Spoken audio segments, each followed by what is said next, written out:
Benches के इख्तियारात का case मुकर्रर न करने पर तौहीन अदालत केस की समाअत। रजिस्ट्रार सुप्रीम कोर्ट अदालत के सामने पेश। अदालत ने इस्तफसार किया कि बताएं अदालती हुक्म के बावजूद केस मुकर्रर क्यों न हुआ। रजिस्ट्रार ने कहा कि यह केस आईनी बेंच का था, गलती से रेगुलर बेंच पर लग गया। जस्टिस अकील अब्बासी ने रिमार्क्स दिए, माजरत के साथ गलती सिर्फ इस बेंच में मुझे शामिल करना थी। जस्टिस मंसूर अली शाह ने रिमार्क्स दिए, जब जुडिशल ऑर्डर मौजूद था तो नोट क्यों लिखा गया। जस्टिस अकील अब्बासी ने रिमार्क्स दिए, हमें तो ये भी नहीं मौजूदा बेंच का मुस्तकबिल क्या होगा। आज केस सुन रहे हैं, हो सकता है कल ये बेंच भी ना हो। कोई तीखा सवाल पूछे तो शायद ये बेंच भी खत्म कर दिया जाए।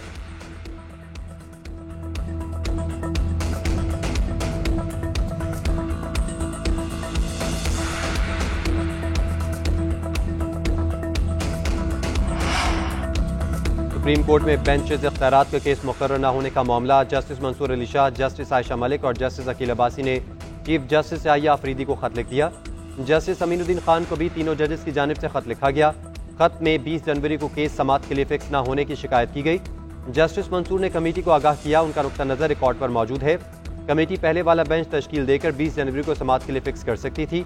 केस फिक्स न करना जुडिशल ऑर्डर को न मानने के मुतरादिफ है। जस्टिस मंसूर अली शाह ने इस मामले को तौहीन अदालत करार दिया।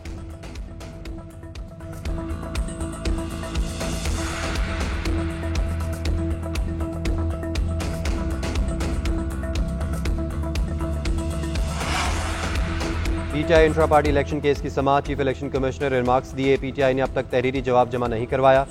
बैरिस्टर गौहर ने कहा कि आइंदा समाअत पर तहरीरी जवाब जमा करवा देंगे। अकबर एस बाबर ने कहा कि केस का फैसला होने तक पीटीआई के अकाउंट्स फ्रीज किए जाएं। इलेक्शन कमीशन की पीटीआई को आइंदा समाअत तक जवाब जमा करवाने की हिदायत, समाअत मुलतवी। बैरिस्टर गौहर बोले, इलेक्शन कमीशन में केस इन्होंने फाइल किया जिन्होंने पार्टी इलेक्शन लड़ा ही नहीं। हमने आइन और कानून के मुताबिक इंट्रा पार्टी इलेक्शन करवाए। उम्मीद है इलेक्शन कमीशन से हमें पार्टी का सर्टिफिकेट जल्द मिलेगा। पार्टी सर्टिफिकेट हमारा आईनी और कानूनी हक है।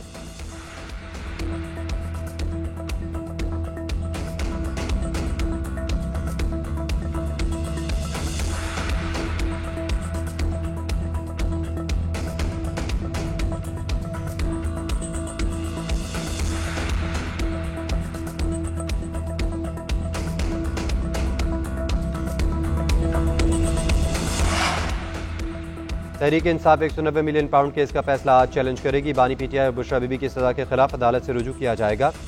बानी पीटीआई और बुशरा बीबी ने वकालतनामे पर दस्तखत कर दिए।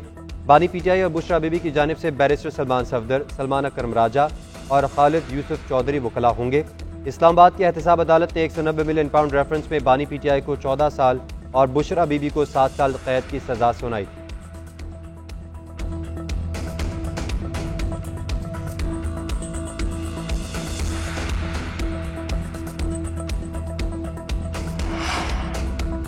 सिंध हाई कोर्ट ने चीफ जस्टिस पाकिस्तान की तकर्री के खिलाफ दरख्वास्त से मुस्तरद कर दी। दरख्वास्त गुजार ने मौके पर अख्तियार किया कि चीफ जस्टिस की तकर्री के दौरान 2 सीनियर तरीन जजेस को सुपरसीड किया गया। स्पेशल पार्लिमानी कमेटी ने सीनियर जजेस को बगैर वजूहात दिए बाईपास किया। जस्टिस जफर राजपूत ने रिमार्क्स दिए, क़याम पाकिस्तान से पहले जो तरीक़ाकार था वो पाकिस्तान बनने के बाद नए आइन में तब्दील हुआ। पार्लियामेंट की हिकमत को कैसे चैलेंज कर सकते हैं। कानून में कहाँ लिखा है कि सीनियर तरीन जज को मुंतखब न करने की वजूहात दी जाए। आइन के आर्टिकल 175(3) को दोबारा पढ़ें। हाई कोर्ट में जजेस को ड्रॉप करने की वजूहात देना होती हैं। चीफ जस्टिस पाकिस्तान के लिए आइन की स्कीम में ऐसी कोई बात नहीं।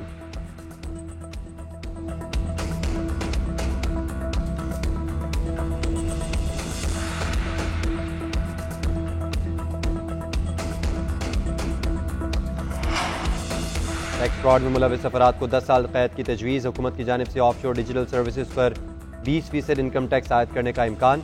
FBR के मुताबिक टैक्स फ्रॉड में मुलविस अफराद को 10 साल कैद की सजा दी जा सकेगी। इनलैंड रेवेन्यू के जूनियर अफसर को कमिश्नर FBR की पेश की इजाज़त लिए बगैर गिरफ्तारी की इजाज़त पर भी गौर किया जा रहा है। कमिश्नर गिरफ्तारी पर मुतमिन न हो तो वो गिरफ्तार शख्स को रिहा करने का हुक्म दे सकेगा। कमिश्नर बगैर वाज़ेह और ज़रूरी सबूतों के गिरफ्तार करने वाले अफसर के खिलाफ तादीबी कार्रवाई कर सकेगा। बिल मंजूर होने की सूरत में मुतल्लिका शख्स का नाम ECL में डालने की दरख्वास्त भी की जा सकेगी।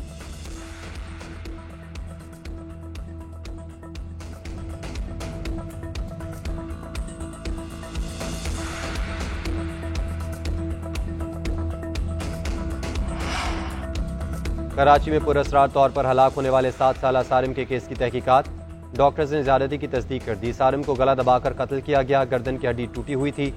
कत्ल के बाद पानी की टैंकी में फेंका गया। पुलिस ने मकतूल के करीबी रिश्तेदार को हिरासत में ले लिया। उधर कराची के इलाके गार्डन से 2 बच्चों की मुबैना तौर पर गुमशुदगी।